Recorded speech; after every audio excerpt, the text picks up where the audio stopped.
routine náà tẹ́yìn náà rò pé kíní yìí kò ṣeé ṣe ọlọ́run máa ṣe fún yín kíákíá àbárakà ibi ànábì Muhammad sallallahu alayhi wa sallam ọlọ́run bá dúró tí bá pẹ̀lú yín o àmọ́ lóore àmọ́ lóore jazakumullahu kulla khairin ọlọ́run ó san yín ní ẹ̀san orí dáadáa insha Allahul karim. Ya baqiyata salihina ya labibal akilina ya surura limuntakina shaykhu ahmaduna al-labibu nilta fi asrina yakina.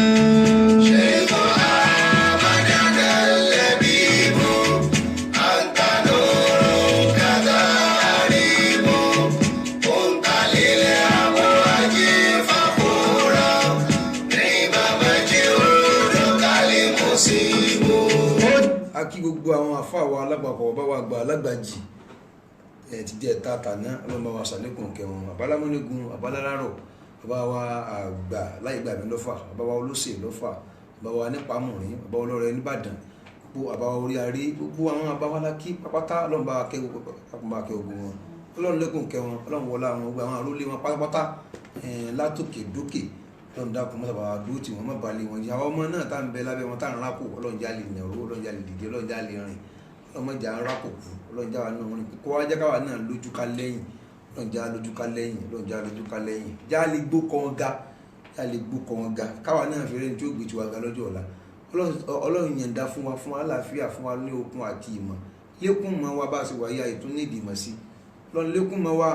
járí ìmọ̀ fi ṣẹ̀sìn torí pé ìmọ̀ ló làdínì ọgbọ́n ògbé náà tọ́pìkì òní mo ti sọ láti bí ọ̀sẹ̀ kan sísìn pé òun la fẹ́ sọ ṣùgbọ́n àwọn sábàbí kan ó kó mi lára dúró torí pé mo nídìí kí àsìkò wà láti yànnà rẹ̀ dáadáa torí ó gba ìyànnà náà so mo kọ́ sàkọlé ẹni tó bá ti ń rí i pé bí ẹ̀sìn ẹbọ ṣe bẹ̀rẹ̀ kò sí tí ń jẹ́sìn kankan tí ń jẹ́sìn àbáláyé o kò sí ẹ̀sìn àbáláyé kankan ẹ̀sìn tá a báláyé gangan náà ní al-Islam ẹwà ní kí n sáwò Islam lábáláyé kò sẹ́sìn kankan tí ń jẹ́sìn àbáláyé tó ju Islam lọ ọmọ ẹ̀sìn ẹbọ pé lẹ́sìn bó ṣe wá bẹ̀rẹ̀ gangan òun ni mo fẹ́ ṣàlàyé yìí àmọ́ Islam gangan òun lẹ̀sìn àbáláyé tá bá ní kí lẹ̀sìn àbáláyé Islam tí ò nírújú kankan bẹ́ẹ̀. أعوذ بالله من الشيطان الرجيم بسم الله الرحمن الرحيم قالوا إن الدين عند الله الإسلام وما اختلف الذين أوتوا الكتاب إلا من بعد ما جاءهم العلم بغيا بينهم ومن يكفر بآيات الله فإن الله سريع الحساب إن الدين عند الله الإسلام تنجس غغغ الله إسلام ni tí ó kò láǹdíyàn sí inna dina inda Allahi al-Islam kayfa bada'a ash-shirku wa dinun akhar bí ẹ̀sìn ẹbọ bó ṣe bẹ̀rẹ̀ àtẹ̀sìn míì indama habata Adam wa Hawwa'u al-ardo ìgbà tí bàbá wa Adam àti Hawwa'u tán sọ̀kalẹ̀ sórí ilẹ̀ kana muwahhidayni billah àwọn méjèèjì wọ́n mọ́lọ́n lọ́kan ni ìmọ́lọ́n lọ́kan ni wọ́n gbé wá wà náà ṣọ́ra mas'aba tawhid wọ́n sì fán ojú ọ̀nà ìmọ́lọ́lọ́kan ká bayna abna'ihima sáàrin àwọn ọmọ wọn méjèèjì kò sí tó fi kọ́ wọn ju tawhid lọ lakin bí mururi sinin bada àti ibadatul asnan ṣùgbọ́n gbà tó di pé ọdún gorí ọdún ó bá di pé sínsìn òṣà ló bá bẹ̀rẹ̀ ṣùgbọ́n kọ́bílà àmàjíhì náà ní kí ní òtò dé ní sẹ́wọ̀n kí ànábì Ádámù gbogbo wọn tó bí yányán pápátá 84 ni wọ́n ìbejì méjì ni máa ń bí ó bí kan lálákọ̀ọ́kọ́ tí è ṣe ìbejì ó bí kan tó jáde gbẹ̀yìn òun náà ṣe ìbejì so gbogbo àwọn tó wá ń bí láti orí àkọ́kọ́ tó bí lẹ́yọ̀kan méjì gbogbo ẹ̀ tó fi dé ìparí tí ó bí èyí tó parí ó bí òun náà ní ẹyọ kan. Kọ́bílà àti ábílà wọ́n ṣe ìbejì o. Kọ́bílà ó níbejì títí ẹ̀ tó jẹ́ obìnrin, ábílà náà níbejì títí ẹ̀ tó jẹ́ obìnrin. Kódà tó kọ́ sí wàhálà láàrin wọn ọ̀rọ̀ àwọn obìnrin náà ni nígbà tó dé kí wọ́n fẹ́ fẹ́yàwó torí pé àwọn méjèèjì dúdú káwọn fẹ́yàwó tọ̀. Èyí tó wá jẹ́ ìbejì ti ábílà kò fáìn dáadáa, ìbejì ti kọ́bílà òun ló fáìn dáadáa tọ̀. Wọ́n sì máa ń pààrọ̀ rẹ̀ síra wọn ni. Èyí tó jọ́kùnrin yóò fẹ́ sójóbìnrin títí ẹ̀ bọ́n sí máa ń sínú. Kọ́bílà wá takú pé kò sí tó jọ ìkejì ohun tó fáyìn ìlò wọ́n fẹ́ náà wá ní kan májí kan ṣe kùrùbánù. Wọ́n ní kan ṣe kùrùbánù tán wá ṣe pẹ́tọ̀ ẹni tí Ọlọ́run bá gba títí òun ní ó fẹ́ obìnrin tí wọ́n ń jà sí. Kọ́bílà ló lò pé dandan ìkejì ohun lòun ó fẹ́. Má sì ṣe ń ṣe bọ̀ ni pé tí àwọn bàbá bá bí ìbejì ọkùnrin wọ́n bí obìnrin fi là ń jẹ́ ọkùnrin àtobìnrin ni. Wọ́n ní kí Kọ́bílà kó fẹ́ obìnrin ti ábílà, igbe kó fẹ́ obìnrin ti ábílà ó ní kò tún tó jọ. Kí ábílà ó fẹ́ obìnrin ti Kọ́bílà ó ní kò tún tó jọ. Kọ́bílà ní dandan obìnrin tòun lò wọ́n fẹ́ o nítorí pé obìnrin tí fún àjá kò yẹ gbọ́rọ̀ torí obìnrin tí àbílà òun ọ̀fáìn tí ẹ̀ kò fáìn dáadáa ó asàfúlà ó burẹ́wà kò fáìn dáadáa kò rẹwà dáadáa tó wọ́n wá ní ọ̀dá ẹ máa jẹ kẹsì kùrbánù tán wá fẹ́ ṣe. Nígbà tán wá ṣe tán Ọlọ́run wá gba ti ábílà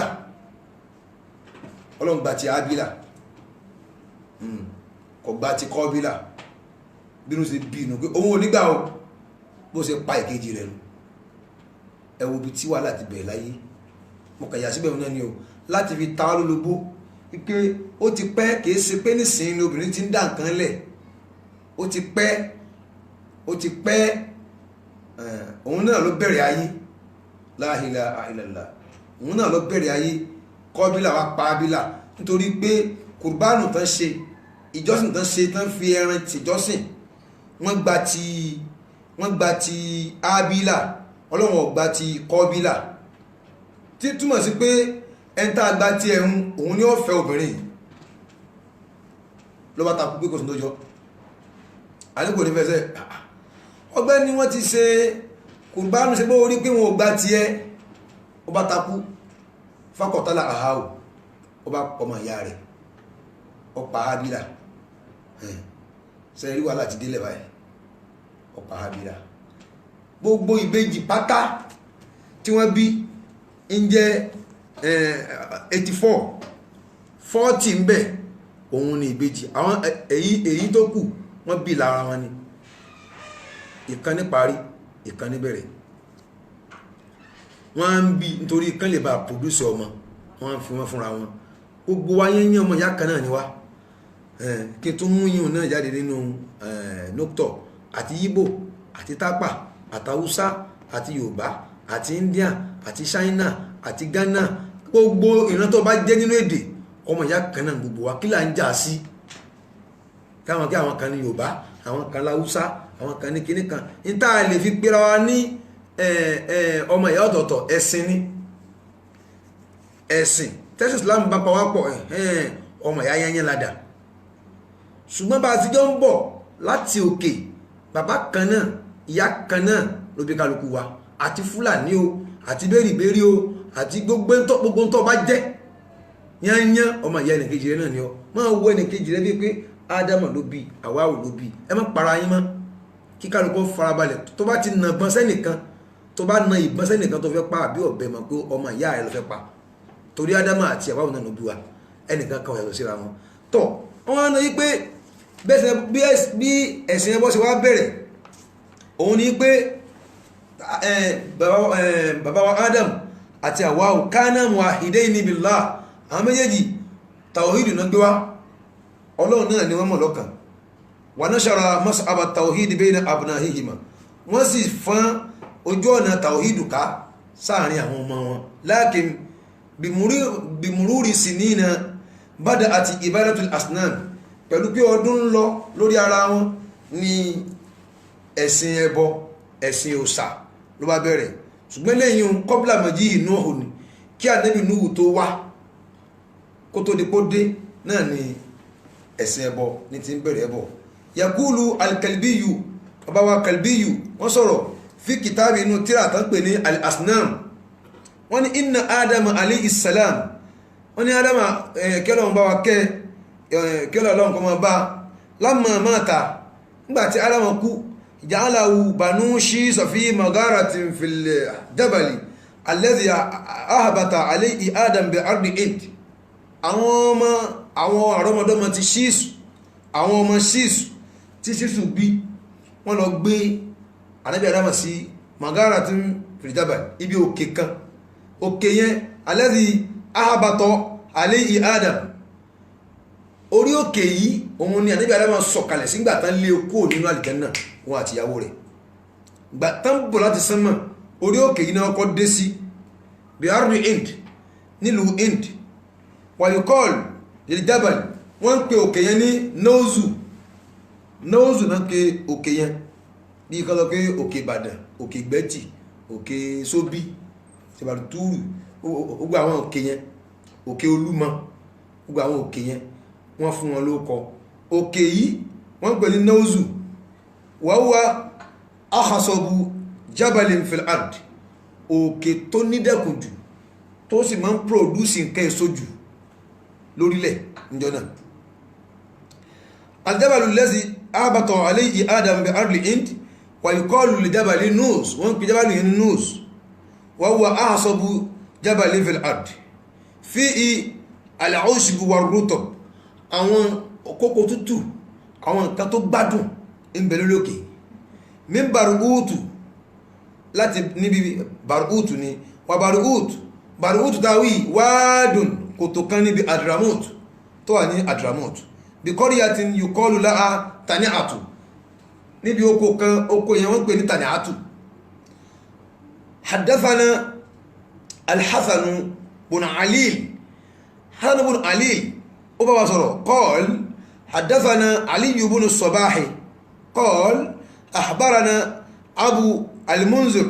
qal akhbarani abi qal kana Waddu wa Zuwa'un wa Yaghutha wa Ya'uqa wa Nasrun. ó ní Waddu ẹnìkan ní jẹ́ bẹ́ẹ̀, Zuwa'un ẹnìkan ní jẹ́ bẹ́ẹ̀, Yaghutha ẹnìkan ní jẹ́ bẹ́ẹ̀, Ya'uqa ẹnìkan ní jẹ́ bẹ́ẹ̀, Nazirun ẹnìkan ní jẹ́ bẹ́ẹ̀. àwọn táwí qawman salihin, èèyàn rẹ̀ ní gbogbo wọn, èèyàn rẹ̀ ní gbogbo wọn. gbogbo àwọn táwá kàkàlẹ̀ yìí matu fi shahrin, wọ́n kú ní oṣù kan náà gbogbo wọn. ẹjẹ́ kàwọn lẹ́ẹ̀kan sí.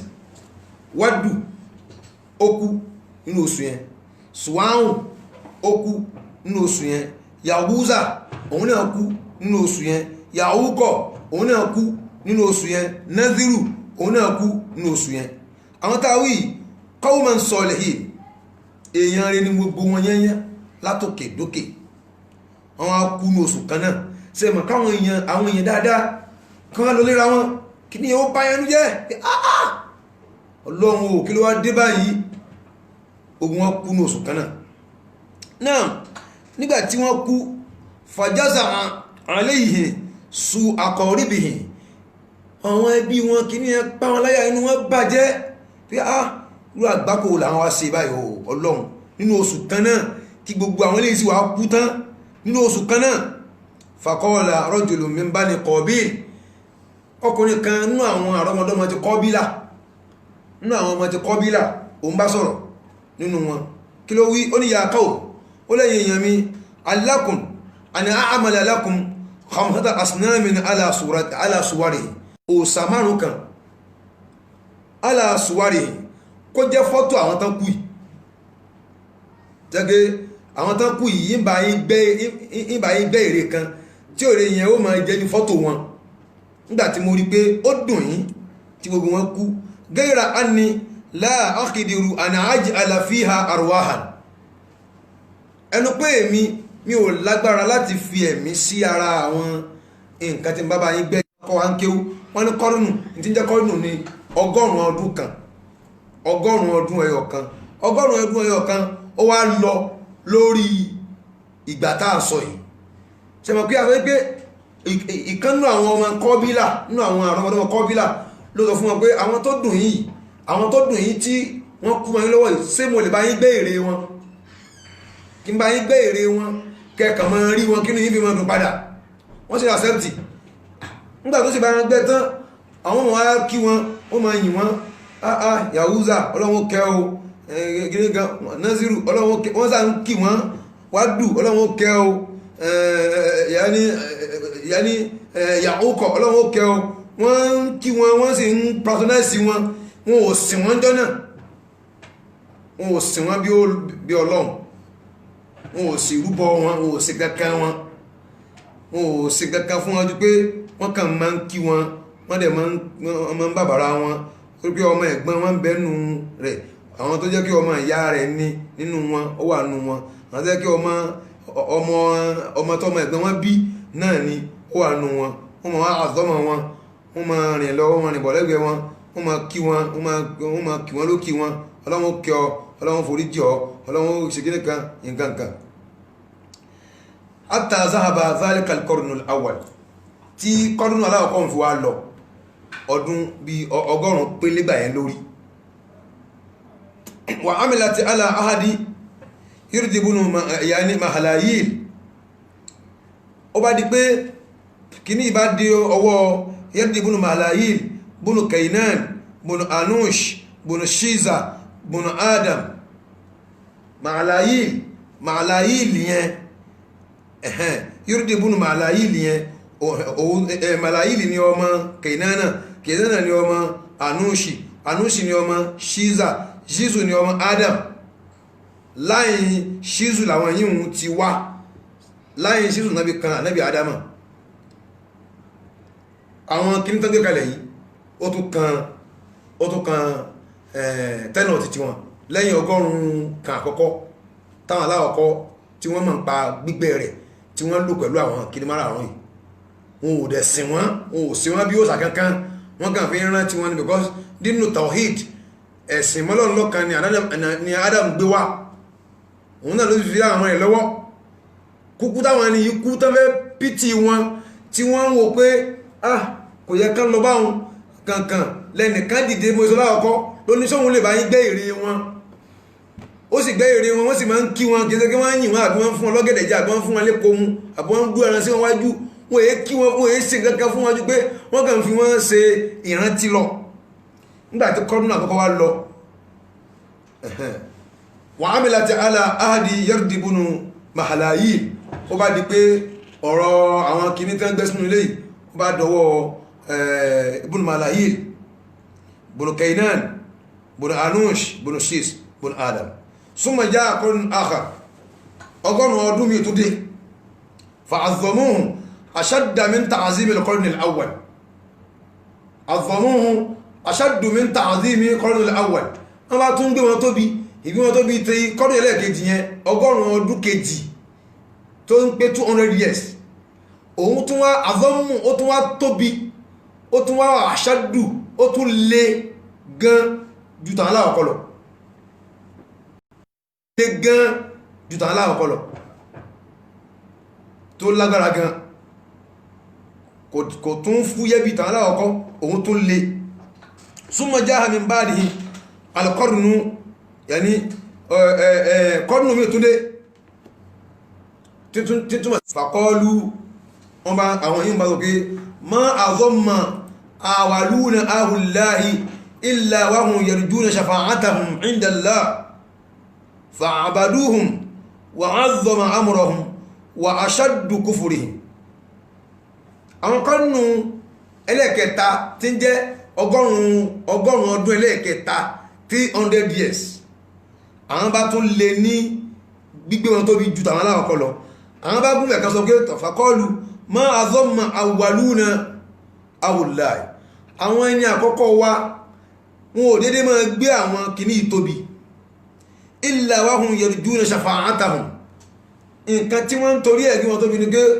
wọ́n ń gbèrò wọ́n níran kan wọ́n expect ṣàfáà àwọn ìpẹ́ wọn bí àwọn kìíní wọ́n lè ṣìpì àwọn ìndẹ̀lá lọ́dọ̀ Ọlọ́run fa'abaduhum náà bá ń sìn wọ́n wa 'azzama amrahum ọ̀rọ̀ wọn ó bá tóbi ó bá ní kí wọ́n ti pàtàkì wọn bí Ọlọ́run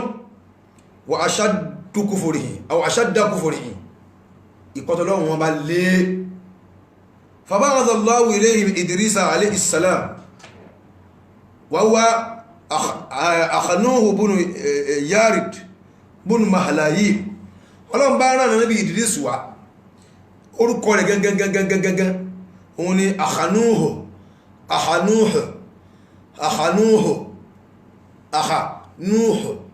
gangan ló kọ wà Nábì Idris akhanuhu òun ni orúkọ Nábì Idris akhanuhu yìí òun ni ọmọ Yarid tàwílẹ̀ kan pé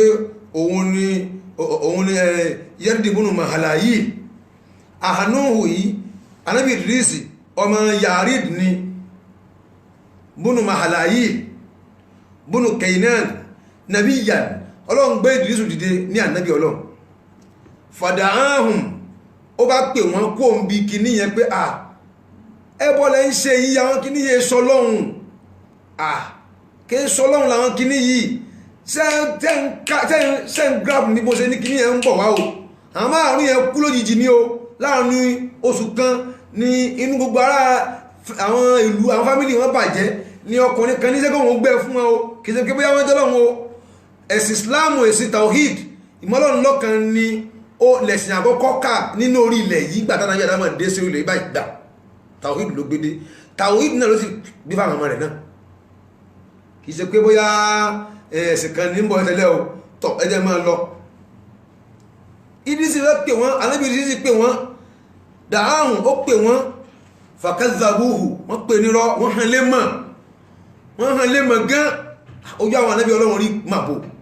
nígbà tó Ọlọ́run rí pé wọ́n kàrà ní Ọlọ́run ni farafa'ahu Allahu ilayhi makanan aliyyan Ọlọ́run wá ní mọ̀ wá sọ́dọ̀ mi wọ́n wá lift ẹ̀nà sánmà walam yazal amruhum yashtaddu ọ̀rọ̀ àwọn kèfèrí kò yé máa lé kíkà tó lè sí ni sẹ́wọ̀n kí wọ́n kọ́kọ́ wọ́n patronize àwọn kìíní yẹn ní patronize pé àwọn rán wọn sọ́lọ́run ni pé wọ́n lè ṣìpè àwọn lọ́dọ̀ Ọlọ́run ó tún ti wá ń kó bẹ́ẹ̀ ó tún ti wá di kí wọ́n ti à ń pè wọ́n ní Ọlọ́run ni àfáàfin ní walam yazal amruhum yashtaddu ọ̀rọ̀ wọn wá ń lé sí gbogbo táwọn Nábì Idrisu yìí pátá wọn dá lóhùn hatta adraka Nuhu bunul Maliki tó fi wá ní pé Nuhu dé bunul Malik bunu Mutawashalah bunu Anuh bun Ahnuh Ànábì yani Nuhu òun ni ọmọ Mutawashalah bunu Ahnuh fàbàázàwò Allahu nabiyyan Ọlọ́run tó rán òun náà wá ó tún gbé ìdílé lánàbí pé wọ́n náà kìlọ̀ fún wọn fádà áhùn ìlàlá òun náà pè wọn lọ́dọ̀ Ọlọ́run pé ẹ má ṣẹbọ àwọn kí níye sọ lọ́hun da'ahum ila Allahi azza wa jalla fa'asawhu wa kadhabuhu wọ́n yapọ̀ òun náà wọ́n dá lóhun wọ́n pè òun náà nírọ́ fa'amarahu Allahu an yasna alfulka fafarga minha wa rakibaha Ọlọ́run ní Nuhu ẹ̀wọ́ yọ ọdún tí Nuhu fi pè wọ́n sẹ́mọ́ yọ ọdún yẹn ó ṣe àgbákò wàhálà orí ẹ̀nà ló kú sí Ọlọ́run wá ní wọ Nuhu ó yá lọ sí ọkọ̀ wàhálà fẹ́ dé fafarga minha àgbà tó parí ọkọ̀ tán wa rakibaha ogun wágàríkọ mọ̀ngàríkọ fa'ala tufanu فأهبط ماء الطوفان آسئ الأسنان من جبل النوس إلى الأرض ẹni tó parẹ́parẹ́ omi túfánù yìí wá ga sókè róróró ó ga sókè fàáhàbàtọ̀ mọ́ òtúfáàní omi túfánù òun ló sọ̀kalẹ̀ azi il asnam àwọn òsàtàwì minjabali nus ilal ard orí òkè núùsù yẹn ibẹ̀ ni àwọn òsà yẹn wà gbà tómi yẹn ti kún lẹ́múlẹ́mú tó balance mọ́ òkè sẹ́mọ̀ tó wá ti pọ́n bá ti dókè gbogbo anything tí wọ́n bẹ lórí omi náà ni ó dà wálẹ̀ òun ló wá rọ àwọn òsà yẹn wálẹ̀ lẹ̀ fàjá alalimáwù yashtaddu jariyuhu wa ubabuhu min ardin ila ardin hatta qasafa ila ardi Jadda ó bá di pé omi yẹn bá le gan omi yẹn le gan omi túfánù yẹn ó le gan yashtaddu jariyuhu wa ubabuhu min ardin ila ardin láti lẹ̀kan sí lẹ̀kan hatta qasafaha ó fi wá ju àwọn òsà yẹn ila ardi Jadda lọ sí ilẹ̀ Jadda súnmọ́ nọ́nà balmáhù ọbákiyat ala shatti omi yẹn rọ gbogbo ẹ̀ lọ bá gbé sí etí bèbè odò gbogbo àwọn òsà yẹn àwọn kìíní yẹn tí wọ́n gbẹ̀wọ̀n ó rọ lọ sí etí bèbè odò fasafati rihu alayha hatta waratiha àwọn mí ń bẹ nínú ẹ̀ owó ọlọ́nù ìlú àwọn mí ń bẹ owó sétí bèbè odò títí harifa adẹ́gùn padà dá ẹ̀pẹ̀ bó wọn ò rí yẹn àwọn èyí tí ó wọ́ lọ́nù ìlú ni wọ́n rí qala Abul Munzir Hisham ibn Muhammad ó ní idha kana ma'mulan min ashabi ó ní àwọn kìí tàbí gbẹ̀yẹn in kana ma'mulan min khashabi tó bá yọ́kẹ́ láti bí pákó náà ti gbẹ́ àwọn kan yẹn aw min fiddatin àbí bí sílfà súratun inzani tó gbẹ́ fọ́tò èèyàn kan níbi pákó tó gbẹ́ níbi pákó àbí bí fídọ̀ omi sílfà náà ti gbẹ́ fàwúwà sọ̀nàmù a máa pè ní sọ̀nàmù torí hunaka al-farqu bayna as-sanami wal-wasani yàtọ̀ bẹ láàrin sọ̀nàmù àti wàsánù tó bá yẹ pé wọ́n gbẹ́ ìníyàn láti bí pákó àbí láti bí sílfà wọ́n á gbé fọ́tò kan tó jẹ fọ́tò èèyàn kan tó ti lọ rí àbí gangan a máa pè kíníyàn ní sọ̀nàmù òsà náà ní jẹ́ wa in kana min hijaratin tó bá kẹ́ láti bí òkúta bá ní kíníyàn fàwúwà wàsánù ohun ò ní jẹ́ fọ́tò kò ní jẹ́ fọ́tò bí òkúta iṣu bí nǹkan kan bí àpáta kan so èyí tó bá jẹ́ pé fọ́tò ni tó mú píkṣọ̀ kan wá sọ̀nàmù nù èyí tí ò mú píkṣọ̀ wá tó kẹ̀yẹ́ bí òkúta ni wàsánù nù báwọn afá wá sí kọ́ wà nìyẹn wa qala al-ba'd abákan wọ́n sọ ó ní inna sọ́nàmà ìtẹ́pẹ̀ ní sọ̀nàmù ma kana lahu suratun in tó bá ti ní fọ́tò ni ammal wasanu ó rí tẹ́pẹ̀ ní alwasanu fàwọ́ ma la surata lahu ohun òní ní fọ́tò tàbí ní sọ̀nàmù nísìn wọ́n ní sọ̀nàmù òsà òun ní fọ́tò yóò ní fọ́tò ẹnìkan àwọn mílàrí bó ṣe rí nì Ọbàtálá nì bó ṣe rí nì kíní kan ní àwọn okò àwọn kíní wọn bó ṣe rí nì tán bá ti gbẹ́ sínú lédì àbí inú ilé awo kan tí ó ṣe gìgìdì báyìí tí ó yà fọ́tò tí ó ṣe gìgìdì bí èèyàn òun náà pè sọ̀nàmù àbí kan gbẹ́ pẹ̀lú bí sílífà àbí òjé kan òun náà pè sọ̀nàmù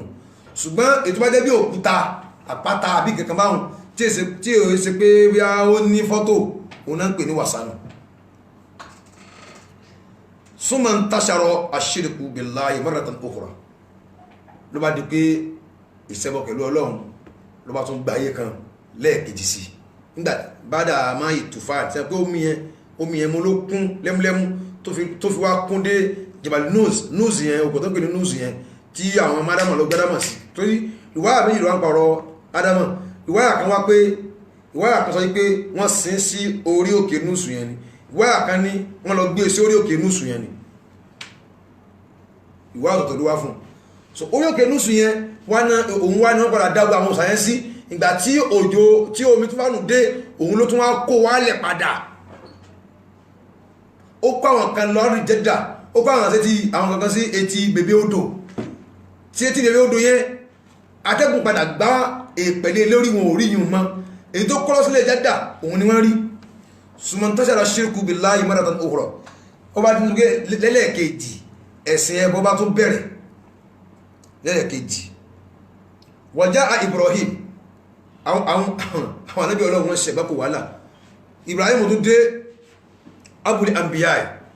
bàbá gbogbo àwọn anábí ọlọ́run aṣà Ibrahim sẹ̀mí fi alamin nínú àgbáyé tó ṣe pé ìrùbádùn àwùsànà wọ́n ń sin àwùsàn ní ìjọ náà àwùsàn sí àwọn kí a sọ lẹ́ẹ̀kan gbọ̀tá ń kéwú fúnra wa pé farku ìyàtọ̀ ń bẹ láàrin wasan àti zonam wasanu ni wọ́n ń sìn níjọ náà ìjọ tí Ibrahim wá wọ́n gbẹ́ tí wọ́n bí ère ni òun ní ọjọ́ wípé ó gbé àkékọ́ kan nínú wọn lọ́rùn nígbà tó fẹ́ ṣe tánkíá fún wọn ó mú gbogbo ère wọn ó fi àké bẹ́ gbogbo ẹ̀ lórí níjọ́ ọdún nígbà tó ń dájú láti bí ọdún wèrè wọn tó lọ sí tó wọnú ilé dì wọ́n kàn rí gbogbo àgbogbo ẹ ti gé lọ́rùn lọ ni wọ́n á rí àké lọ́rùn ńláńlá rẹ̀ ṣàkí wọ́n yà bí ère nù wọ́n á rí pé kí ló dé tó fi ṣe báyìí anígbàmù náà lo kíní fún wọn pé òun fẹ́ pè wọ́n síbi làákàyè ni pé ọya kẹ́ẹ̀fì mọ̀ pé kíní yóò lè ṣe kankan gbogbo wọn bá sọ àbí pálífà aláwọ̀ kẹ̀bí rò wọn ni àwọn náà tún pàrọ̀ fún wọn pé ṣé àwọn eléyìí lè ṣe kankan fúnra wọn ni tó bá rí bẹ́ẹ̀ nígbà náà Ibrahim ní ó fi ń làkún wálé máa táàbù nínú ẹ̀mí dúnì láàyè afọ́lá ta fi lónìí ṣí ọyìn ìyẹn bẹ́ẹ̀ ìtẹ̀ mọ̀ pé òsà ò lè pòsà òun làbá mọ́tọ́ kí àgọ́ tún gọ̀ ní ó pa káfíìrì àgọ́ tún gọ̀ ní ó pa káfíìrì ó gbẹ́gi léèrè tán ó tún dọ̀bálẹ̀ fún àgọ́ tún gọ̀ ní ó pa káfíìrì gbà tí ó dé lẹ́ẹ̀kejì gbà tó mi tó fánù lọ tán ẹbọ tún wá pa ẹlẹ́ẹ̀kejì gbà tán Ibrahim dé ó sẹ̀mí nínú àgbáyé tí wọ́n ti ń sin wàsánù òòṣà tí wọ́n gbé bí ère wàkáàní sábàbù tìhálìhì in tó fa Ibrahim tó fi bínú kò lù wà áyẹ̀bùtá ìdá àníháórì lè kàlàndìní yìí torí kàlàndìní yìí nìyẹn háórù yẹn òun àti àwọn Ibrahim náà jọ fa wàhálà ó wá kó lù fún wọn àwọn tí wọ́n ń sin wàzánù tí wọ́n ń sin òòṣà tí wọ́n gbé bí ère wàhúwá wọ́n à ń yẹ́bù asa àníwátọ̀ ní jẹ̀dídìn ó wá gbé ó wọ́n ń wádìí fún ìlú míì yá àbúrú fi Allah àkíkí tí ó mọ̀ lọ sin ọlọ́run gangan bẹ̀ wá àádá Ibrahim tawhida àwọn Ibrahim wá dá tawhidu padà ẹ̀sìn mọ́lọ́run lọ́kan ó dá padà wà nashara ibnu Ismail ọmọ rẹ̀ Ismail òun náà bá fán ká ó bá fán ẹ̀sìn tawhidu ká ìmọ́lọ́run lọ́kan wa dhurriyyatihi àtàwọn àrọ́mọdọ́mọ Ismail al-imana wọ́n fán ìmánu ká fil jasiratil arabiyya sí oríkùsùn ilẹ̀ Lárúbáwá yaqulu Abul Munzir Hisham ibn al-Kalbi àbáwá yẹn sọ̀rọ̀ kan fi kitabin inú tíra kan tó ń pè ní al-asnamu ẹ̀rọ gọ́gù ẹ̀ ń pè tíra yẹn ní al-asnamu orúkọ tíra yẹn nìyẹn inna ba'da istiqrari Ismail fi Makkata nígbàtí anábì Ismail tó jókòó dada sí Makka wa injabi ilil kasir min al-abna tó sì bí ọ̀pọ̀lọpọ̀ ọmọ dọ́kọ̀tí alayhimul Madina ìlú fún wọn fakharaju minha wọ́n bá jáde ń bẹ̀ wọ́n tasharu fil ardi wọ́n fán káàkiri orílẹ̀ wàhíìnà ha nígbà yẹn lam yakunu ahadun min Makka ẹni kankan ò sí Makka illa wa yahmulu ma'ahu hajaran minha liyatazakkara al-ardu al-mubaraka allati ulida biha abuhum al-akbar Ismail gbogbo wọn kó Makka pàtàkì fẹ́ kó Makka ní táwọn ṣe ni pé alùkúwà wọ́n pé afẹ́ kó Makka nígbàtí wà lápọ̀ alùkúwà mọ́kúta kọ̀kan lọ́wọ́ wọ́n mú òkúta yẹn lọ́wọ́ pé táwọn bá débi táwọn ń lọ àwọn máa fi gbóòórùn Mẹ́kà àwọn máa fi rántí Mẹ́kà wọ́n mú òkúta yẹn lọ́wọ́ láti fi máa rìmẹ́mbà ìlú wọn kí tó pé kò wọ́n kọ́ kú Mẹ́kà ó fún mọ́ wọn ní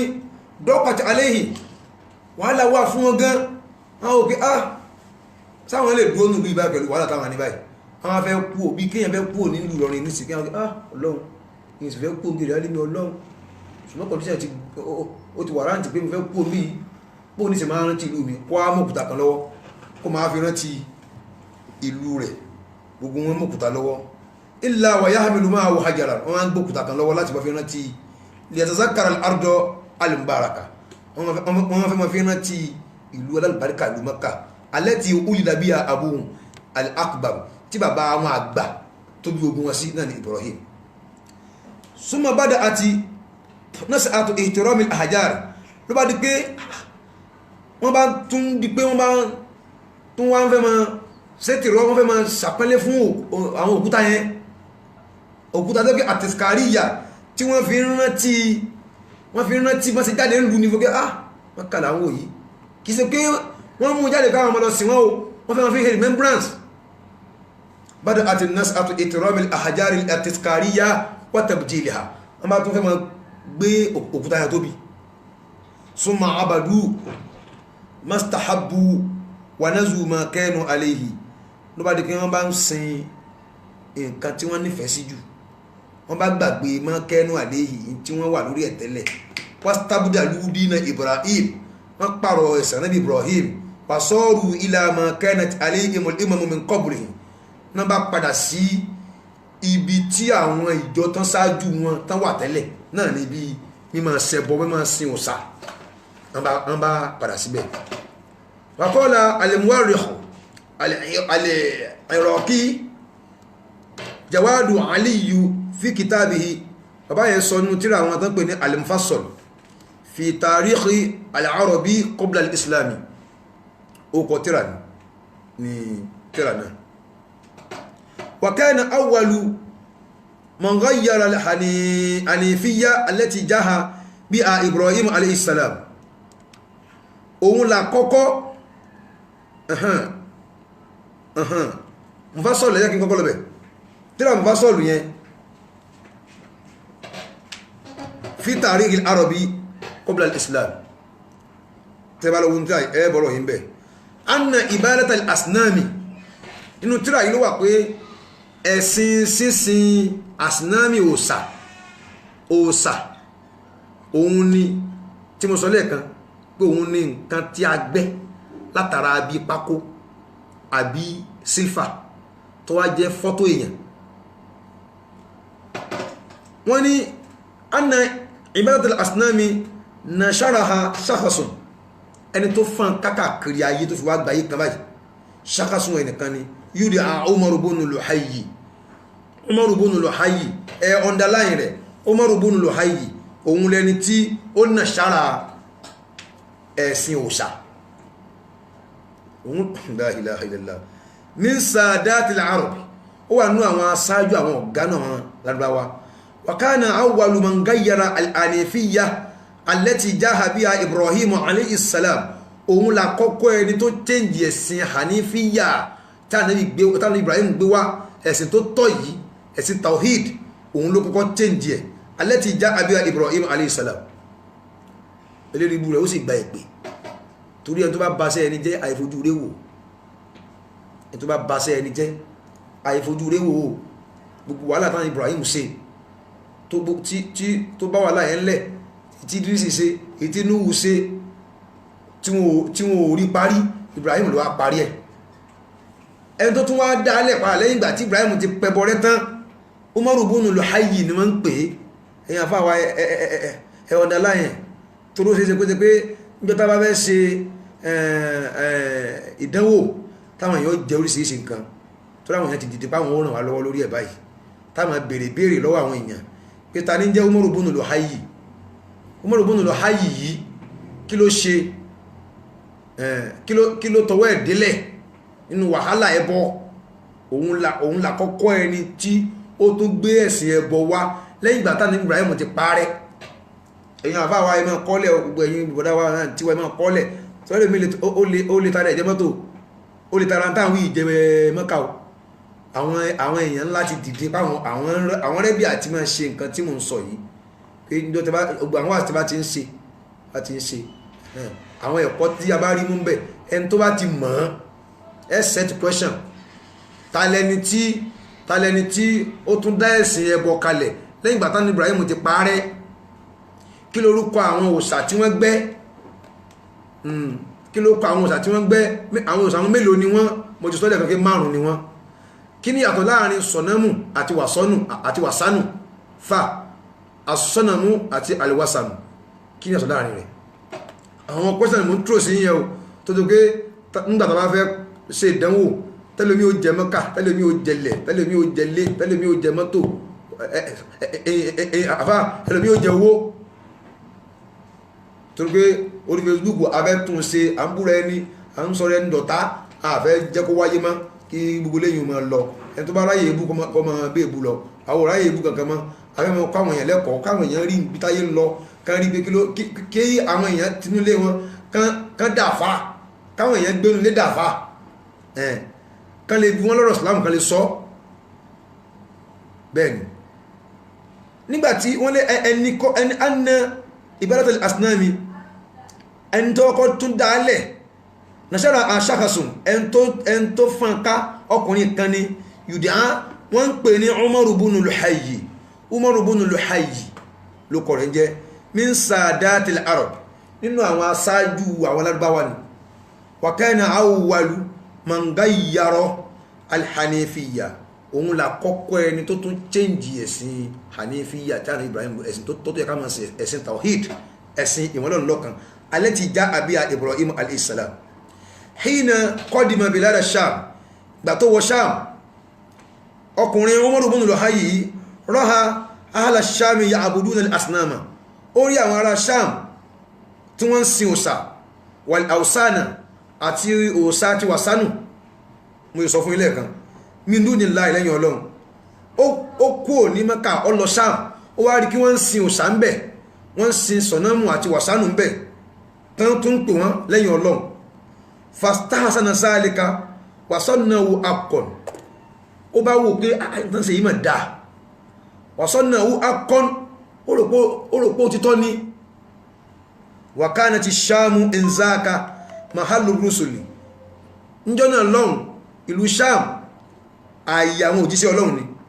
wal kutubu as-samawiyya ó tún jẹ́ ìlú àwọn tírà sánmà ìlú àwọn òjíṣẹ́ Ọlọ́run ni ìlú àwọn òjíṣẹ́ Ọlọ́run ni ààyè àwọn òjíṣẹ́ Ọlọ́run ni ó tún jẹ́ àwọn ìlú tí lára ìlú tí tírà àti sánmà tó sọ̀kalẹ̀ síbẹ̀ faqala lahum Umaru bunu Luhayyi wá sọ fáwọn ará Sham pé ma hazihi al-asnam kí làwọn kìíní alẹ́tí arákùn yàní ta'abuduna kí láwọn nǹkan tẹ́ ń sìn kọlu ha sì yí asnamu àwọn òsàní na abuduha a máa ń sìn wọ́n fanastemu tiru a máa ń wá kójò rọ̀ lọ́dọ̀ rẹ̀ a sọ fún pé kó rákùn kó bá wa rọ̀ òjò fàtúmù tìrú náà wọ́n ó sì rọ̀ òjò fún wa wanastenziru a máa ń wá kó ràn wá sí fatenzuru náà àwọn òsà yìí ó jẹ́ mọ̀ pé wọ́n ó sì ràn wá sí fàkọ́lẹ̀ láhùn Umaru bunu Luhayyi wọ́n sọ fún wọn ó ní Allah tu'tunani min asnaman ẹ̀dàkùn sẹ́yẹ̀ ní fún mi nínú àwọn òsà yìí fa'aziru bí ila ardil arabi fayabudunahu kí n kó lọ ní lárúbáwá kama sìn bẹ̀ náà fa'atawhu làwọn ará sáà ń bá fún wọ́n fún ba'daha apá kan díẹ̀ ní òsà wọn yìí fajalabaha ma'ahu liljaziratil arabiyya ó bá kó lọ ní lárúbáwá Umaru bunu Luhayyi olórí ibú àgbáyé tó lọ bá sí ànábì Ibrahim jẹ́ wọ́n sì ó gba ìpè gidi torí àìfojú orí wẹni tí bá ń bá sẹ́ ẹni jẹ́ má bá sẹ́ oníṣẹ́ jẹ́ àwọn afáwà máa ń kọ́ lágbàjì kí wọ́n fún wa lọ́mọ tí ó bá sẹ́ wá jẹ́ máa fún wa lọ́mọ tí ó tẹ̀lé tẹ̀sù máa fún wa lọ́mọ tí ó ṣe kú gbẹ̀mí wa ẹni tó bá bá sẹ́yìn jẹ́ ó ti pààyàn ó ti bá tèèyàn jẹ́ yẹnyẹn gbogbo wàhálà gbogbo ogun téèyàn ṣe téèyàn là kó tó ń wá kó wá fọ́ mọ́lẹ̀ fún yàn ayẹyẹyẹyẹ ẹni ó ti bá yàtọ̀ oúnjẹ fún yàn.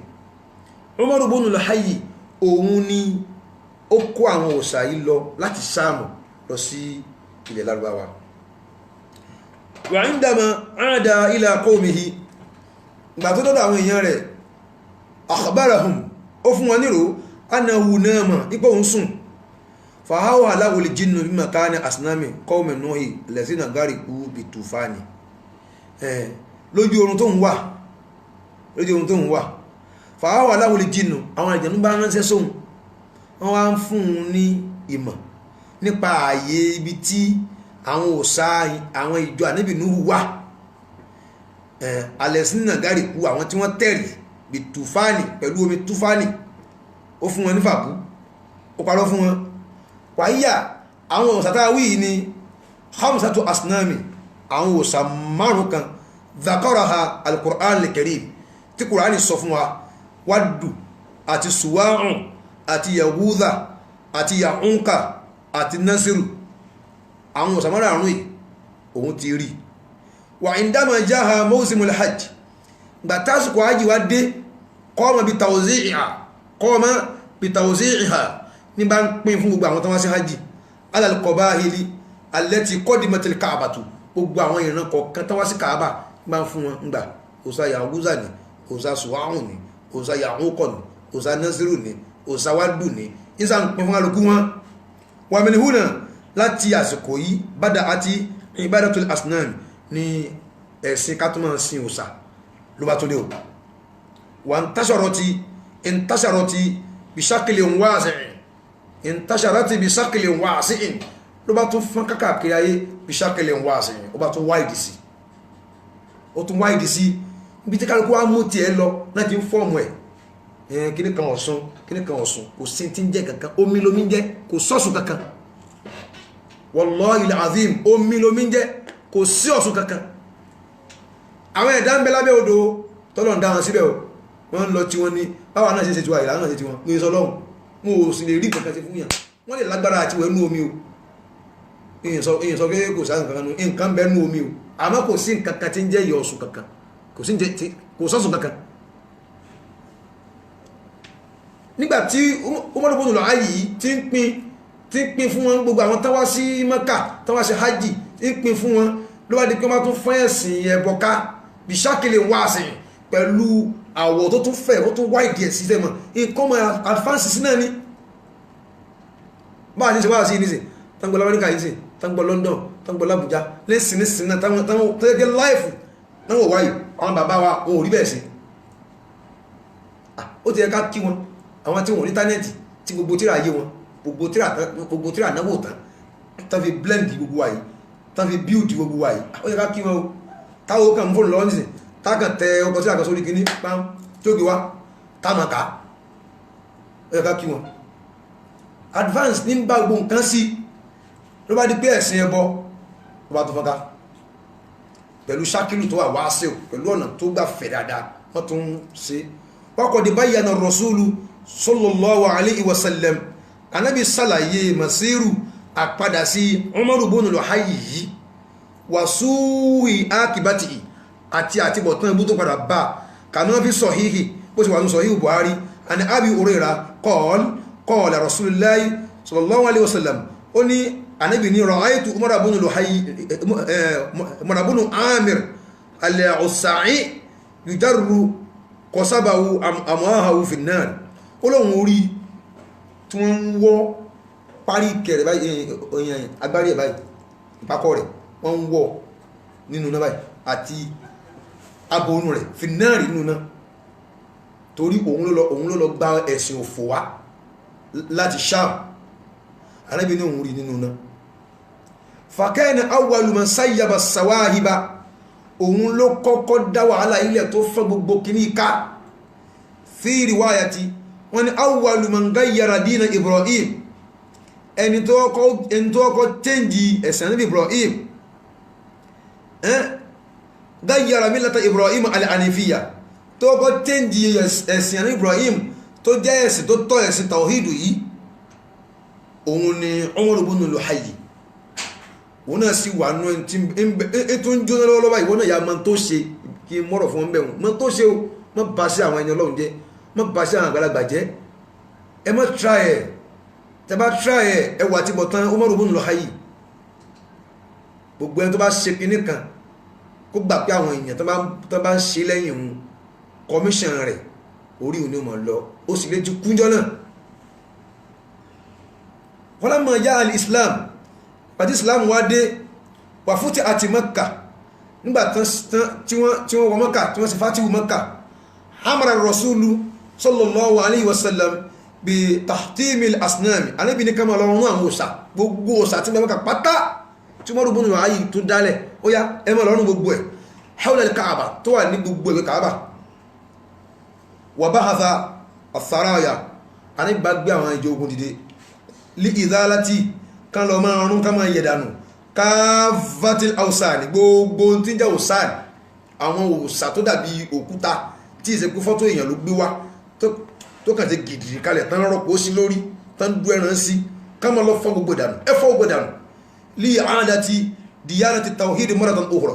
láti dá ẹ̀sìn ìmọ̀lọ́run lọ́kàn padà lẹ́ẹ̀kan sí wallahu a'lam wallahu a'lam wallahu a'lam wallahu a'lam wallahu mo tún sọ lẹ́ẹ̀kan sí wallahu a'lam bí ẹ̀sìn ẹbọ sí tún bẹ̀rẹ̀ nù bó ṣe ń bọ̀ lákọ̀ọ́kọ́ ni mo sọ fún yín àwọn kan ní wọ́n kú nígbà tí wọ́n kú tán nínú oṣù kan àwọn márààrún yẹn ni ẹnìkan dìde pé òun lágbára àti bá yín draw àwọn èèyàn kan àwọn èèyàn tán kú yìí ní fọ́tò wọn tẹ́ẹ̀mọ̀ rí wọn tí ni yóò máa dùn pé àwọn tán kú lẹ tó ń wò yìí ṣùgbọ́n wọn lágbára àti bá yín fẹ̀mí sí 100 ọdún kìíní ọlọ lórí ẹ̀ 100 ọdún kejì àwọn tán dé 100 ọdún kejì àwọn bá ń lọ wọ́n bọ̀ ń bẹ̀ wọ́n kí wọn ń sígbà àwọn tán dé 100 ọdún kẹta àwọn tó ń sìn wọn wọ́n ti kẹrin ní bá ń le sí wọ́n ń gbàgbé nǹkan torí ẹ̀ ṣe torí àwọn èèyàn ti kú tán tó bá fi mú nǹkan ti pẹ́ torí ẹ̀ anything tá a bá fẹ́ kó change sí bá a ṣe fẹ́ ká tètè máa sọ tọmọ rẹ bá ń ṣe kíní kan tó yá kí láàrín lẹ bá ń wé lé yín tọmọ rẹ bá ń gẹ fìlà àti sọ fún fìlà orí búkú ológẹ tó bá wọn gbà tí kò gbá ní etí yóò mọ̀ pé bàbá àwọn fẹ́ kó wọn sí báyìí àmọ́ ẹ̀ láti wà láyé ìlọ̀làjẹ́ fílẹ̀ tó bá yá yóò tún wé láwà ní wàhálà tí ń bọ́ ọlọ́bọ̀ nù wàhálà tí ń bọ́ ọbọ̀ nù gbogbo ń tán bá ń ṣe tó gbé àwọn èèyàn ga ní nǹkan dáadáa tó bá súnà nábì mu nínú ilé yín àìfilẹ̀ kò nídìí ẹni kí ló fẹ́ há sí kò nídìí àti wà láyé fashion kò sí tí ń jẹ́ fashion o ìbàjẹ́ ni o bàbá wa dòdó wọ́n ní ojú tá a ní o mọ́ ṣe bójú ti wá mọ́ ojú tá a ní o lá o mọ́ ti là bódì ìbò láyèrè yìí ẹ̀wí ká gbọ́ ìpìlẹ̀ bá ṣe ń sin òsà ni òun ni mo sọ fún yìí insha Allah al-Karim mo rò pé àwọn èèyàn wa wọ́n ti gbọ́ mi yé dáadáa kò sí tí ń jẹ́sìn àbáláyé kankan ẹ̀sìn tá àbáláyé Islam ni inna ad-dina inda Allahi al-Islam insha Allah. ogójì ọdún tí bàbá wa ti lọ ṣé ìbò Yusufu bàbá Lágbàjì Abubakari Àdìsá fọlọ́hún kẹrọ tó kẹrọ pẹ̀láwẹ̀ tí wọ́n ti lọ.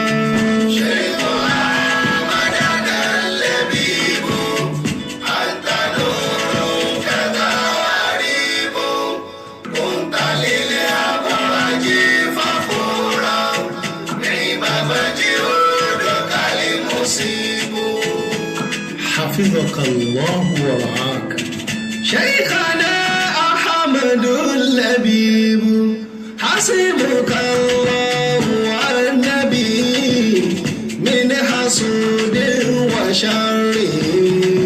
من العدو المسلب شيخنا أحمد اللبيب حسبك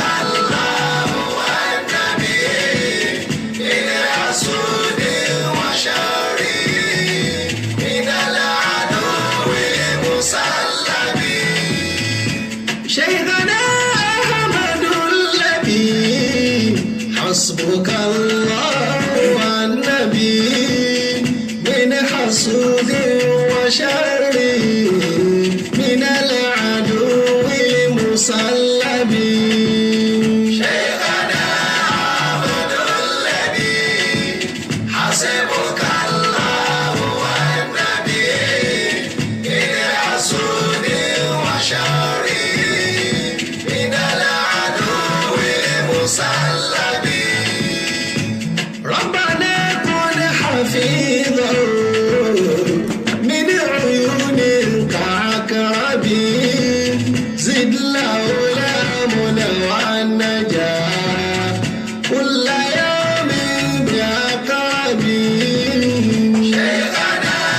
عبد الذي حسبك الله والنبي من حسود وشر من العدو المسلم لكم معشر مجاهد الدين ambassador Bokosumura kìnìún àdínní ìjọba mímọ́ ọjọ́ba tó zamani dákun bá wa ṣọ́ba bá wòlíì Sheikhana Ahmadu Lebi حسبك الله والنبي من حسود وشر من العدو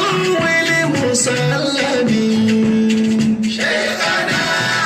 عبد الذي حسبك الله والنبي من حسود وشر من العدو المسلم من حسود وشر من العدو المسلم orúkọ òkè tí àwọn ọmọ bàbá wa Adam anabi Adam orúkọ òkè tí wọ́n gbé bàbá wọn lọ́gbàtà bàbá wọn kú orúkọ òkè náà jẹ́ Nauzu lórúkọ òkè náà jẹ́ Nauzu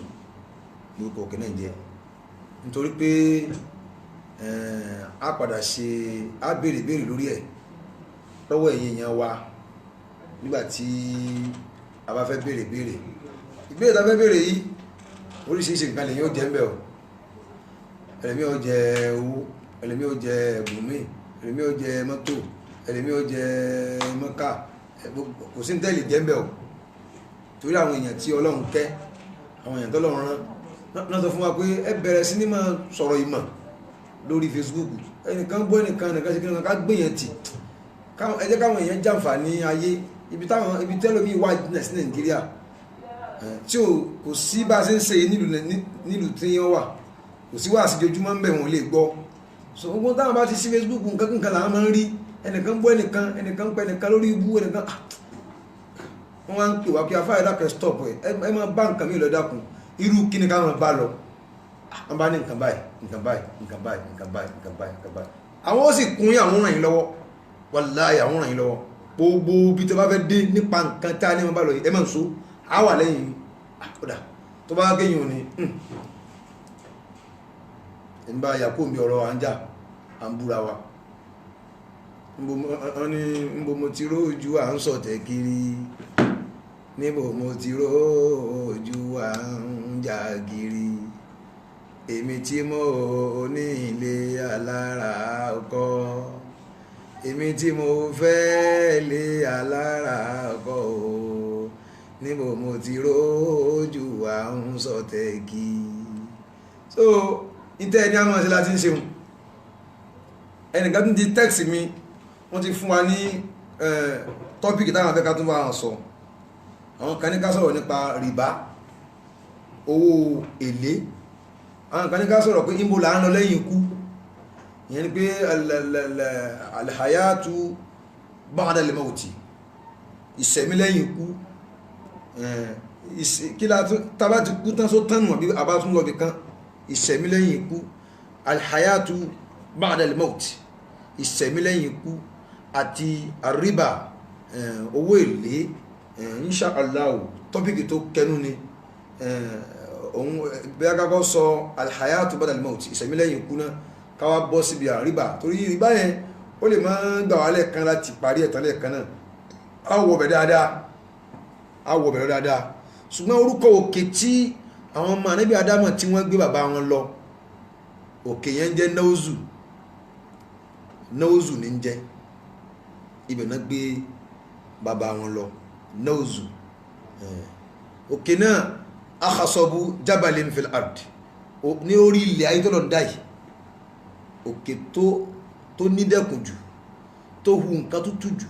tí gbogbo nǹkan tútù ń bẹ́ẹ̀ kò sókè kankan tó tókè yìí Náúzù ní jẹ́ ẹ̀yìn èèyàn ẹ̀kọ́ lẹ̀ ẹ̀grap ẹ̀ nítorí pé a máa béèrè tó bá padà yá ẹgbọ́ náà sí ọjọ́ tó bá fẹ́ ṣe béèrè káwọn èèyàn wọ orí Facebook wá ẹ wá jẹ ẹ̀bùn ẹ má jẹ́ kó jẹ́ pé à ń búra ẹni láfi máa pọ̀ láfi máa ní fíwáàsì ẹjá fi ìbúlẹ̀ ẹ má jà fi ra àṣẹ̀sí mọ́ ẹjá padà ká bọ́ síbi ẹ̀sìn gidi káwọn ní tí káwọn kó bá ní láǹfààní nínú mọ̀ kó pọ̀ jáde fáwọn èèyàn kan rí gbogbo àwọn tó ń bẹ ní Amẹ́ríkà tó ń bẹ ní London tó ń bẹ ní Germany tó ń bẹ ní Saudi mí ń bẹ ní Dubai àwọn mí ń bẹ ní Ghana àwọn mí ń bẹ ní Indian àwọn mí ń bẹ ní China gbogbo bí táwọn èèyàn wà yẹn pápátá táwọn èèyàn àǹfààní wá jẹ́ torí wọn ò rí wàásí lọ́jọ́ ojúmọ́ mẹ́ o kò dàbí Nàìjíríà ẹlòmí ò ti ráyè torí bẹ̀ wọ́n ń ṣe àgbákan iṣẹ́ lọ́hun yẹn wọ́n tó mọ̀ ní kásẹ̀ndé owó sí ọ nílé àwọn tó ní kásẹ̀ndé owó sí ọ̀hún ó súnmọ́júmọ́ ibẹ̀ wọ́n ti limited déédéé wàhálà tó bá ṣe déédéé owó tó rí ká tó sanwó lé ká tó sanwó ná ká tó jẹun ká tó fowó ránṣẹ́ sílé ẹ̀yin tẹ́ ń ṣàánú àwọn èèyàn Ọlọ́run ó ṣàánú yín o ẹ̀yin tẹ́ ń ṣàánú àwọn èèyàn nínú tẹ́ ń rí Ọlọ́run ṣàánú yín o torí kò easy o kò easy ẹlòmíín wáwé ìgbélú dì sí kò tí ì rí gbogbo ẹ̀yin tẹ́ wáwé ìgbélú pátápátá àtún lọ́jọ́ àdúrà kátàmọ̀ sí fẹ́yìn náà Ọlọ́run ó ṣe fún yín lágbára lọ́wọ́ Ọlọ́run ìwé ìgbélú yín yóò tẹ̀yìn lọ́wọ́ Qudratillahi ta'ala wọ́n announce ẹnu ká máa ṣàǹfààní fáwọn èèyàn lórí Facebook ibi tí ó ti tó pé ibi tá a ti ń rí ara ó jìnà kọjá kẹ́ tó máa ṣí Facebook tó máa wo rárá dáńbẹ̀ kí ni yóò tún máa bàjẹ́ kí gbọ́ àwọn bíbí ìṣe disgrace Islam èmi ò bí ẹnìkan wọ́n ti bẹ́ẹ̀ mi sọ̀rọ̀ mo ti padà náà yányá ká máa wúlò fúnra wa tọ́pìkì tá a sọ lẹ́yìn eléyìí Qudratillahi ta'ala insha Allahul azim insha Allahul karim ó lè jẹ́ ìṣẹ̀mí lẹ́yìn ikú alhayatu ba'da al-mawti lẹ́ẹ̀kan sí mo tún kí àwọn onírànlọ́wọ́ wa tí wọ́n ń ṣe dáadáa fún wa mo kí n púpọ̀ Ọlọ́run bá mi tún yín kí adi Jamiu Ọlọ́run kí yín ní gbogbo kíkí nítọ́lọ́run fún wọn kí àwọn èèyàn ni yóò fi kí yín yóò kí yányán yóò kí pápátá gbogbo ọ̀nà tọ́lọ́run gbà kí àwọn èèyàn ni yóò bá mi fi kí yín pẹ̀lú oore Ọlọ́run kí yín pẹ̀lú ẹ̀mí gígùn Ọlọ́run kí yín pẹ̀lú àlàáfíà ara aláàjì wa cousin mo kí púpọ̀ ẹ ṣé púpọ̀ Ọlọ́run dúró tì yín àwọn aláàánú bí alálìjẹ̀nú àwọn aláàánú bí màlẹ́kà tí wọ́n kàn já lójijì táà mọ́ ibi tán ti wá àwọn èèyàn ń wọ́ọ̀tì wa àwọn èèyàn ń wò wá wọ́n sì mọ́ tá à ń ṣe gbogbo tí ká kó àwọn ṣe ká máa ṣe o àwọn èèyàn tí wọ́n ń wù ẹ́ dáadáa orí wọ́n dẹ̀ péjú tiẹ̀ lọ ṣùgbọ́n kàn kéwú ni wọ́n ṣe dáadáa o kí aláàjì wa Rasul gbogbo àtisẹ́jú àti wákàtí àtọjọ́ àtọ̀sẹ̀ àtòsù àtọdún Ọlọ́run máa náwó orí sí gbogbo àsìkò ẹ máa rírí Ọlọ́run ẹ máa rápẹ́lẹ́ Ọlọ́run ẹ ní rájálù aburú kájọ́ bàbá ẹ ní ráìdá ẹlú ògbó Ọlọ́run bàbá olóríire kéwú bẹ àfà ní kájọ́ ẹ ẹjọ́ bá mọ̀ àfà tààrà ní kájọ́ ẹ kéwú wọ́n mọ kí bàbá wọn àfà ní àwọn náà tún wá já àfà pẹ̀lú bẹ́ẹ̀ náà wọn ò rí Al-Qur'ani fi o èsì bá jọ mọ́ra wa ní kájọ́ ẹ tún máa ń náwó lórí àwọn àfà kájọ́ ẹ àyèmọ́ yí èèyàn ló tọwọ́ kájọ́ ẹ̀ d'Amẹ́ríkà àìmọye èèyàn ló tọwọ́ kájọ́ ẹ̀ ní mọ́tò àìmọye èèyàn ló tọwọ́ kájọ́ ẹ̀ nílé àìmọye èèyàn ló tọwọ́ kájọ́ ẹ̀ dé Mákà la ilaha illallah Muhammadu sallallahu alaihi wasallam kájọ́ ẹ̀ gbogbo ntọ́lọ́hún ní kẹ́ kájọ́ ẹ̀ léni ẹ̀ ní padà kéré mbẹ̀ ẹ̀ máa kájọ́ ẹ̀ náà ni la hawla wala quwwata illa billahi al-aliyyil azim.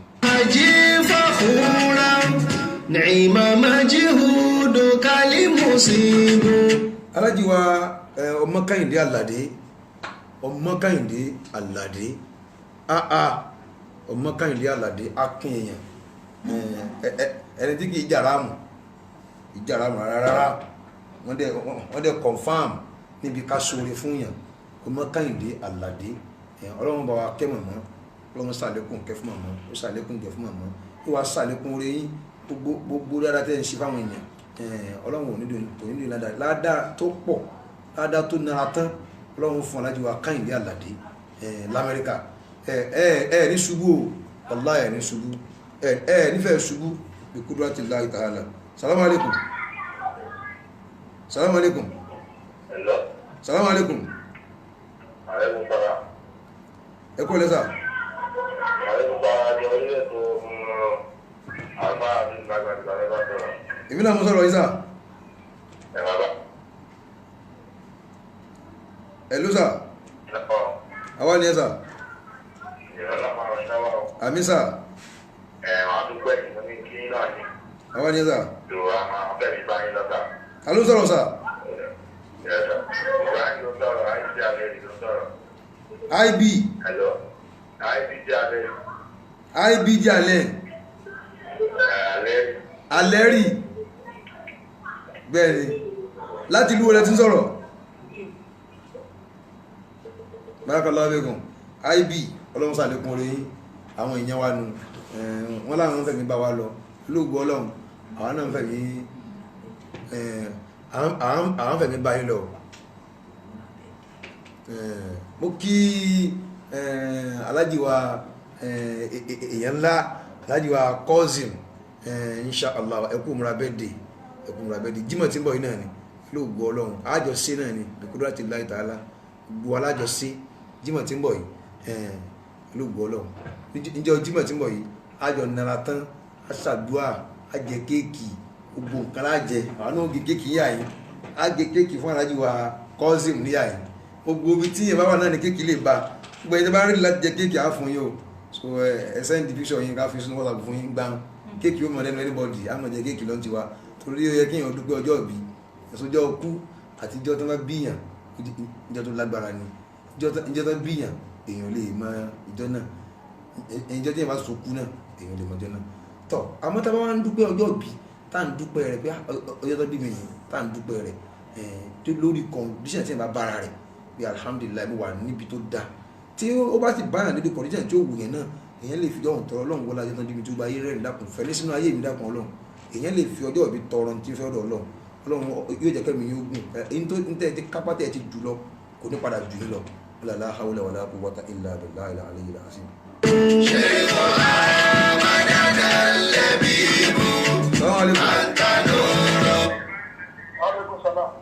ẹlẹ́sà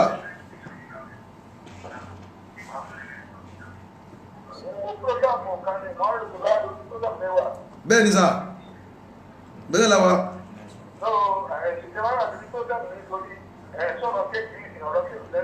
Bẹ́ẹ̀ ni à ń sọ lọ́wọ́ náà ni Alhaji wa Kozim mo ń kí wọn kú birthday pé wọ́n kú ìmúra birthday wọn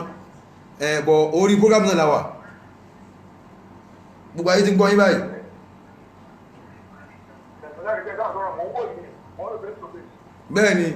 Bẹ́ẹ̀ ni sà kí ló kọ yín sà.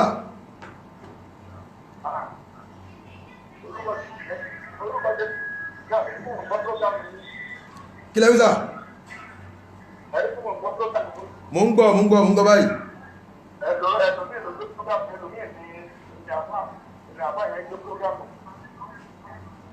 Èmi náà mo ń sọ̀rọ̀ yìí.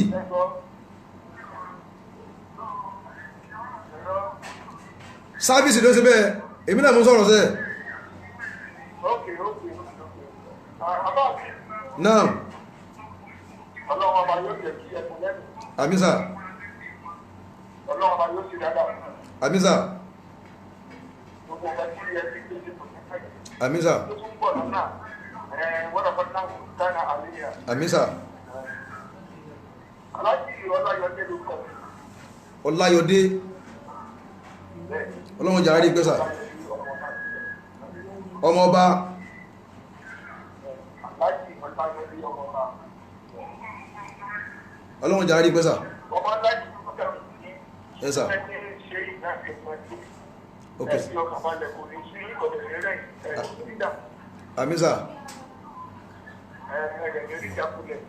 amisa Sùmọ́ra ọmọ akéwì ni mo ṣe. Ọlọ́run. Ọlọ́run ni mo ṣe àkọlọ́pàá nínú orúkọ mi mọ̀jẹ́lẹ́ yóò. Àkọlọ́pàá. Allahu Akbar Lọ́dọ̀ ni mo wà. Allahu Akbar ọmọ gbé àwọn olórin ní nìbàdàn Bẹ́ẹ̀ni, Ẹ jẹ́- ọlọ́rẹ̀ nígbàdàn àwọn yàtọ̀ sí lọ́lọ́rẹ̀. ẹ jẹ́ ń kí wọ́n fún yín kẹ́ gbọ́ ṣé ń kí wọ́n. Bẹ́ẹ̀ni, Wasefu Rashidi Kasefi Yamani Warumu Rashidi Karumu Hirudeni ọlọ́rẹ̀ Wasefu Rashidi Kasefi Yamani Warumu Rashidi